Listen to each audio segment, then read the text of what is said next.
ሰላም ጤና ይስጥልኝ እጅግ የተወደዳችሁን የተከበራችሁ የኢትዮ ሄልዝ ቤተሰቦች እንዴት ናችሁ? በቅድሚያም ሰላምታ ይድረሳችሁ። ዶክተር አማኑኤል ነኝ። ይህ ስለ ጤናችን የምንማማርበትና የምናውቅበት የጤና ገጽ ነው። በዛሬው የጤና ትምህርታችን በእርግዝና ወቅት በተለይ ነፍሰ ጡር እናቶች ጥንቃቄ ማድረግ ስላለባቸው አንዳንድ መድኃኒቶች እንመለከታለን። ይህም ማለት በእርግዝና ወቅት ፈጽሞ መወሰድ የሌለባቸው መድኃኒቶች የትኞቹ ናቸው የሚለውን በጥቂቱ የምናይ ይሆናል። ይህ የጤና ቪዲዮ ጠቃሚና እንዲሁም ደግሞ በመሰረታዊነት ለሁሉም በተለይ ደግሞ ለነፍሰ ጡር እናቶች በጣም አስፈላጊና ግንዛቤ ማስጨበጫ ስለሆነ ቪዲዮን ከመጀመራችሁ በፊት ሼር እንዲሁም ደግሞ ላይክ በማድረግ እንድትጀምሩት በትህትና እየጠየቅኩኝ ወደ ፕሮግራም ማልፍ ይሆናል። መልካም ቆይታ ይሆንላችሁ። አብዛኛው መድኃኒቶች በእርግዝና ወቅት ወደ እንግዴ ልጅ መጠኑ ቢለያይም የማለፍ ዕድል ይኖራቸዋል። ከመድኃኒቶች ውስጥ ስሪታቸው ተለቅ ያሉ ንጥረ ነገር ያላቸው እንደ ሄፓሪን ማለትም የደም ማቅጠኛና ኢንሱሊን ማለትም ለስኳር ህመም የሚወሰዱት ወደ ጽንስ የማለፍ ዕድላቸው አነስተኛ ነው። በአብዛኛው የጽንስ የአፈጣጠር ችግሮች 65% የሚሆኑት መንስኤዎቻቸው አይታወቅም። የተቀሩት 25% የሚከሰቱት የዘረመል ወይም ደግሞ በጄኔቲክ ችግሮች ሲሆኑ ከመድኃኒቶች ከመውሰድ የሚፈጠረው የጽንስ የአፈጣጠር ችግር ደግሞ ከ2 እስከ 3% የሚሆነውን ይሸፍናል። በእርግዝና ወቅት የሚወሰዱት መድኃኒቶች በጽንሱ ላይ ችግር የመፍጠራቸው ዕድል የሚወሰነው በእርግዝናው እርዝማኔ፣ በሚወሰደው የመድኃኒት አይነትና በመድኃኒቱ በሚወሰደው መጠኑ ይሆናል ማለት ነው። ታዲያም እርግዝና ከተከሰተ ከ31 ቀን ባነሰ የሚወሰዱ በእርግዝና ወቅት የተከለከሉ መድኃኒቶች አንዲት እርጉዝ ብትወስድ የሚፈጠረው ሙሉ ለሙሉ ችግር መፈጠር፣ ጽንሱ አለማደግ፣ የጽንሱ መቋረጥ አለበለዚያም ደግሞ ምንም አይነት ችግርም ላይፈጠርም ይችላል። ይህም ስንል ጤነኛ ጽንስ ሆኖ የመቀጠል አጋጣሚም ሊኖር ይችላል ማለት ነው። ታዲያም በእርግዝና ወቅት ለመድኃኒት መውሰድ ከባድ ጊዜ የሚባለው የመጨረሻ የወር አበባ ከታየበት ወቅት ከ31 ቀን ጀምሮ እስከ 71 ቀን ድረስ ማለትም ከ5 ሳምንታት እስከ 10 ሳምንታት ያለው ሲሆን ይህም የሆነበት ምክንያት የጽንሱ አብዛኛው የሰውነት ክፍል የሚሰራበት ወቅትና ጊዜ በመሆኑ ነው ማለት ነው። ስለዚህ ስፔሻሊ ጠቅለል ስናደርገው ከመጀመሪያው የእርግዝና ወር አንስቶ እስከ 3 ወር ድረስ ያለው የእርግዝና ርዝማኔ በከፍተኛ ሁኔታ መድኃኒት ከመውሰድ እንድትቆጠቡ የሚመከርበት ጊዜ ነው ማለት ነው። ለምን ቢባል አብዛኛው የጽንሱ ዋነኛ የአካል ክፍሎቹ የሚፈጠሩበት ጊዜና ወቅት በመሆኑ ማለት ነው። በዚህ ወቅት በተለይ በመጀመሪያዎቹ ከ5 ሳምንታት ጀምሮ ባሉት ወቅቶች የልብና የአእምሮ ህብረ ሰረሰር የሚሰሩበት ወቅት ሲሆን የተከለከሉ መድኃኒቶች ከተወሰዱ በእነዚህ የጽንሱ ክፍሎች ላይ ችግር ሲፈጥሩ ወደ መጨረሻዎቹ ማለትም ከ9 እስከ 10 ሳምንታት የእርግዝና ወቅት ከተወሰዱ ደግሞ የአፍ ውስጥ የላንቃ ክፍተት፣ በጆሮ ላይ የአፈጣጠር ችግሮች ይኖራሉ ማለት ነው። ታዲያም በእርግዝና ወቅት የተከለከሉ መድኃኒቶች የትኞቹ ናቸው የሚለውን ጥቂቶቹን 1፣ 5 እና 6 የሚባሉ የመድኃኒት አይነቶችን በመቀጠል እናያለን ማለት ነው።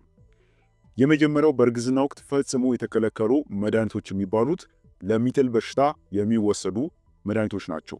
እነዚህም አንቲ ኢፒሌፕቲክስ የሚባሉ መድኃኒቶች ናቸው። በዚህ ምድብ ውስጥ ብዙ መድኃኒቶች ቢኖሩም ቫልፖሪክ አሲድ እና ካርባማዚፒን የተባሉት መድኃኒቶች በጽንሱ ላይ የልብ ችግር፣ የላንቃ መሰንጠቅ፣ የህብለ ሰረሰር ችግር፣ ተጨማሪም የጣት ቁጥርና ሌሎችንም ችግሮች ያመጣሉ ማለት ነው። በሀገራችን በብዛት ከሚወሰዱት መድኃኒቶች መካከልም ፊንቶይን በእናትየው ውስጥ ያለውን የፎሌት መጠን ስለሚቀንሰው ከፎሌት ማነስ ጋር የሚፈጠሩ የተለያዩ የአእምሮ እድገትን የሚገቱ ችግሮችን ያመጣል ማለት ነው። ታዲያም በቅድሚያነት ለሚጥል በሽታ የሚታዙ መድኃኒቶች ለነፍሰ ጡር ፍጹም የተከለከሉ ናቸው። በሁለተኛ ለደም መርጋት የሚወሰዱ መድኃኒቶች ናቸው። እነዚህ መድኃኒቶች አንቲ ኳጉላንት የምንላቸው መድኃኒቶች ናቸው። በተለይ ዋርፋሪን የተባለው መድኃኒት በተለያየ የእድገት ደረጃ ላይ በርካታ ችግሮችን ይፈጥራል። ከነዚህም ውስጥ የአፍንጫ አጥንት ማነስ፣ የአይን የማየት ችግሮችን፣ የአእምሮ ዝግመትንና ሌሎች የአፈጣጠር ችግሮችን ያመጣል ማለት ነው። ስለዚህ የደም ማቅጠኛ መድኃኒቶች ወይም ደግሞ ለደም መርጋት የሚወሰዱ መድኃኒቶች ፈጽሞ ለነፍሰ ጡር እናቶች የተከለከሉ መድኃኒቶች ናቸው። ሶስተኛ ለስነ አእምሮ ችግር የሚወሰዱ መድኃኒቶች ናቸው። እነዚህም አንቲሳይኮቲክ እና አንቲዲፕሬሰንት ድራግ የምንላቸው መድኃኒቶች ናቸው። ሊቲየም ለስነ አእምሮ ችግር ከሚወሰዱ መድኃኒቶች አንዱ ሲሆን በጽንስ ላይ የተለያዩ ችግሮችን በማምጣት ይታወቃል። ከነዚህም ውስጥ የልብና የደም ስር ችግሮችን በጽንስ ላይ የእንሽርት ውሃ መብዛትና የመሳሰሉ ችግሮችን ያመጣል። ለድባቴ ከሚወሰዱ መድኃኒቶች ኢሚፕራሚን የተባለው በተለይ በመጀመሪያው የጽንስ የማደግ ወቅት ጊዜ ከተወሰደ የተለያዩ ችግሮችን ያመጣል። ስለዚህ እንደ አጠቃላይ ለስነ አእምሮ ችግር የሚወሰዱ ለድብርትም ሊሆን ይችላል እንዲሁም ደግሞ አንቲሳይኮቲክ የምንላቸው መድኃኒቶች ፈጽሞ ለነፍሰ ጡር እናት የተከለከሉ መድኃኒቶች ናቸው ማለት ነው። በአራተኛ ለታይሮይድ ችግር የሚወሰዱ መድኃኒቶች ናቸው። እነዚህም አንቲታይሮይድ የሚባሉ መድኃኒቶች ናቸው።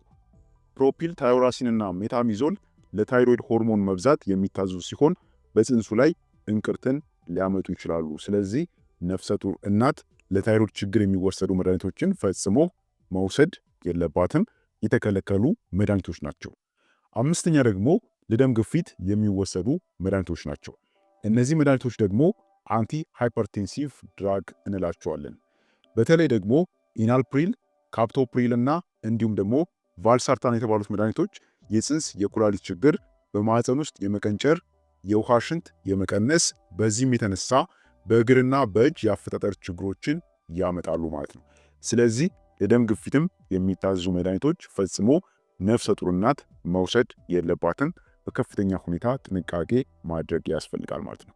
ስለዚህ እንደ አጠቃላይ እነዚህ 5 የመድኃኒት አይነቶች በፍጹም ለነፍሰ ጡር ሴት የተከለከሉ የመድኃኒት አይነቶች ናቸው። ጥንቃቄ ማድረግ ያስፈልጋል። እነዚህ መድኃኒቶች ከብዙ በጥቂቱ ሲሆኑ አንዲት ነፍሰ ጡር ሴት ማንኛውንም መድኃኒት ከመውሰዷ በፊት በሐኪም ብቻ የታዘዘላትን መድኃኒት እንድትወስድ ይመከራል ማለት ነው። ኢቭን ለራስ ምታት ማስታገሻ የሚባሉ ፓራሲታሞል ያሉ መድኃኒቶችን ቢሆን እንኳን ያለ ሐኪም ትዕዛዝ እንድትወስዱ አይመከርም። ለአንዴ ቢሆን ችግር ላይኖረው ይችላል። በተደጋጋሚ ሲወሰድ ግን በጽንስ ላይ ወይም ደግሞ በእርግዝና ላይ ችግር ሊያመጣ ስለሚችል ያለ ሐኪም ትዕዛዝ ማንኛውንም መድኃኒት እንድትወስዱ አይመከርም ማለት ነው። ስለሆነም ክቡራን ቤተሰቦች ለዛሬ የነበረን የጤና ትምህርት ይህን ይመስል ነበር። ይህ የጤና ቪዲዮ ጠቃሚና አስተማሪ እንደሆነ ግምቴ ነው። ሌሎችንም ሊጠቅምና ሊያስተምር የሚችል ቪዲዮ ስለሆነ ለሌሎችም ሼር አድርጎላቸው። ቻናሉም አዲስ ቻናል ስለሆነ ሰብስክራይብ እያደረጋችሁ ቤተሰብ ሁኑ።